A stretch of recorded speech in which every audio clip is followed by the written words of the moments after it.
बिस्मिल्लाहिर्रहमानिर्रहीम अस्सलामु अलैकुम। Welcome to Atif Ahmad official. आज की इस वीडियो में हम बात करेंगे एमडी कैट के पेपर के स्ट्रक्चर के हवाले से। एमडी कैट के पेपर में कितने क्वेश्चंस होते हैं, कौन कौन से सब्जेक्ट के क्वेश्चंस होते हैं और उनकी वेटेज क्या होती है, इस हवाले से मुकम्मल तफसीलात आपको बताएंगे इस वीडियो के अंदर। अगर आप इस चैनल पर नए हैं तो इस चैनल को सब्सक्राइब कर लें ताकि आपको ऐसे ही मजीद वीडियोस मिलती रहें। तो चलिए स्टार्ट करते हैं।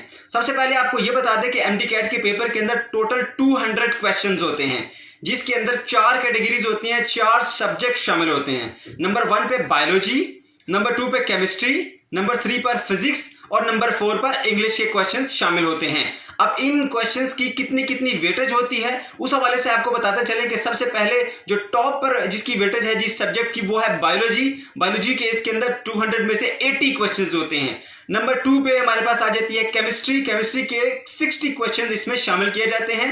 नंबर 3 पे फिजिक्स आती है। फिजिक्स के इसके अंदर 40 क्वेश्चंस होते हैं और सबसे आखिर में इसके अंदर इंग्लिश के 20 क्वेश्चंस होते हैं।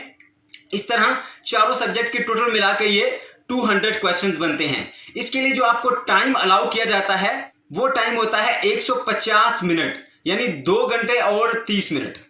तो 2 घंटे 30 मिनट के अंदर आपने इस पेपर पूरे को सॉल्व करना होता है। ये सारे का सारा पेपर एमसीक्यूज टाइप होता है। इसमें टोटल एमसीक्यूज होते हैं।